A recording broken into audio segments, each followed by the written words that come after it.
کبھی یہ خیال آیا ہے کہ بڑے بڑے اسکینڈلز میں جو طاقتور لوگ ملوث ہوتے ہیں وہ آخر بچ کیسے جاتے ہیں؟ صاف نکل جاتے ہیں جیسے کچھ ہوا ہی نہیں۔ اچھا، یہ کوئی اتفاق نہیں ہے، اس کے پیچھے نا ایک پورا پوشیدہ نظام، ایک بلو پرنٹ کام کرتا ہے، ایک ایسا نقشہ جو انہیں قانون کی پہنچ سے بہت دور رکھتا ہے۔ تو آج آئیے اسی پوشیدہ طاقت کی کھیل کو سمجھنے کی کوشش کرتے ہیں۔ اب دیکھیں، چاہے وہ کوئی بہت بڑا مالیاتی فراڈ ہو، سیاسی کرپشن کا کیس ہو یا پھر ایپسٹین جیسا کوئی سکینڈل، ہم اکثر انہیں الگ الگ واقعات کے طور پر دیکھتے ہیں۔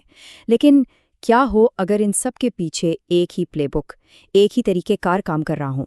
یہی وہ سوال ہے جو ہمیں ایک عالمی پیٹرن کی طرف لے جاتا ہے۔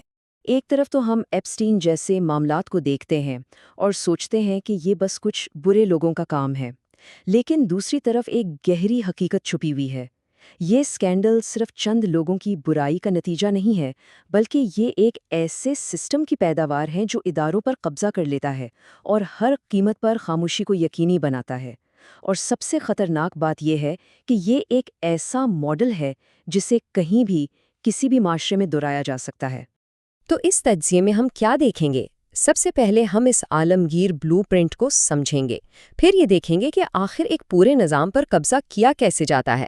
اس کے بعد اس کی بھاری قیمت پر بات کریں گے جو معاشرے کو چکانی پڑتی ہے، اور آخر میں اس علم کو عمل میں کیسے بدلا جائے اس پر غور کریں گے۔ تو آئیے پہلے حصے سے شروع کرتے ہیں۔ یہاں ہمارا فوکس اس بنیادی خیال پر ہے کہ کس طرح طاقتور لوگ اپنے لیے ایک بالکل الگ، ایک متوازی انصاف کا نظام بنا لیتے ہیں جو عام قوانین سے کہیں بالاتر ہوتا ہے۔ تو یہ اشرافیہ کا استثناء یا ایلیٹ امپیونٹی، اس کا اصل مطلب کیا ہے؟ یوں سمجھیں کہ یہ ایک ایسا متوازی نظام ہے جہاں قانون کی کتاب سب کے لیے ایک جیسی نہیں رہتی، ایک ایسی دنیا جہاں طاقت، پیسہ اور اثر و رسوخ انصاف کے ترازو کو اپنی طرف جھکا دیتے ہیں اور احتساب کو تقریباً ناممکن بنا دیتے ہیں۔ اس عالمی بلو پرنٹ کو عملی طور پر سمجھنے کے لیے پاکستان کی مثال بہت اہم ہے۔ یہاں کا جو پاور سٹرکچر ہے وہ ہمیں صاف صاف دکھاتا ہے کہ کس طرح طاقتور حلقے اداروں کو اپنے مقاصد کے لیے استعمال کرتے ہیں اور یہ پورا میکانزم زمین پر کام کیسے کرتا ہے۔ تو ہوتا یہ ہے کہ پورے سسٹم پر قبضہ کرنے کے لیے 3 بڑے ستونوں کو کمزور کیا جاتا ہے۔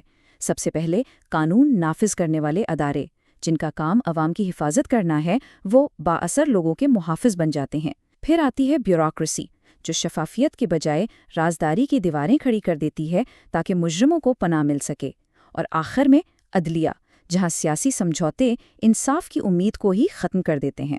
بس یہی وہ کمزوریاں ہیں، وہ دراڑیں ہیں جہاں سے یہ استثناء کا زہر پورے سسٹم میں پھیل جاتا ہے۔ لیکن ٹھہریے، یہ ادارہ جاتی کمزوریاں خود بخود استحصال کا باعث نہیں بنتی، بلکہ طاقتور لوگ ان کمزوریوں کا فائدہ اٹھانے کے لیے بہت خاص حکمت عملی استعمال کرتے ہیں۔ یہ بلو پرنٹ اصل میں 3 ہتھیاروں پر انحصار کرتا ہے۔ پہلا، فکسرز، یہ وہ لوگ ہیں جو پردے کے پیچھے گندے سودے طے کرتے ہیں۔ دوسرا، مالیاتی خامیاں، یعنی وہ راستے جن سے پیسے کے زور پر ساکھ خریدی جاتی ہے اور سچ کو دبایا جاتا ہے۔ اور تیسرا، نفسیاتی ہیرا پھیری، یعنی خوف اور شرم کا استعمال کر کے متاثرین اور گواہوں کی آواز کو ہمیشہ کے لیے خاموش کر دیا جاتا ہے۔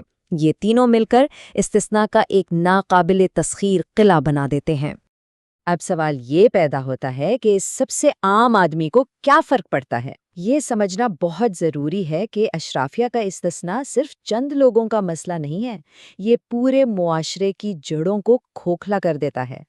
یہ جو بات ہے یہ مسئلے کی جڑ تک پہنچتی ہے۔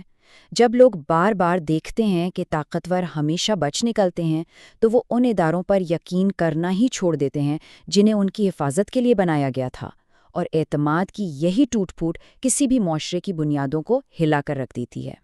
اور جب اعتماد ٹوٹتا ہے تو پھر پورا معاشرتی ڈھانچہ کمزور پڑنے لگتا ہے، ادارے کھوکھلے ہو جاتے ہیں، معاشی ترقی ان چند لوگوں تک محدود ہو جاتی ہے جن کے پاس طاقت ہے، اور عام شہری وہ خود کو ایک ایسے نظام میں بالکل بے بس اور تنہا محسوس کرتا ہے جو ان کے لیے بنایا ہی نہیں گیا ہے۔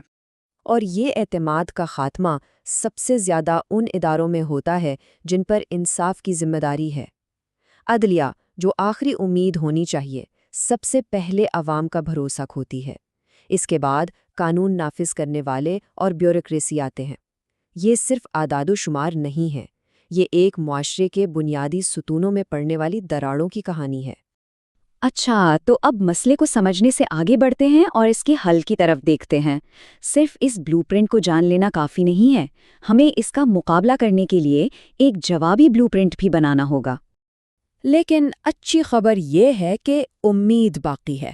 ہمارے پاس اس اندھیرے کا مقابلہ کرنے کے لیے بہت طاقتور اوزار موجود ہیں۔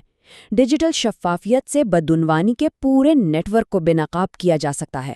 منظم شہری دباؤ اداروں کو اصلاحات پر مجبور کر سکتا ہے، اور سب سے بڑھ کر عوامی آگاہی، یہ اس خوف اور خاموشی کی دیوار کو گرا سکتی ہے جس کے پیچھے یہ پورا نظام چھپتا ہے۔ تو پھر تبدیلی کا راستہ کیا ہے؟ یہ 3 قدموں سے شروع ہوتا ہے۔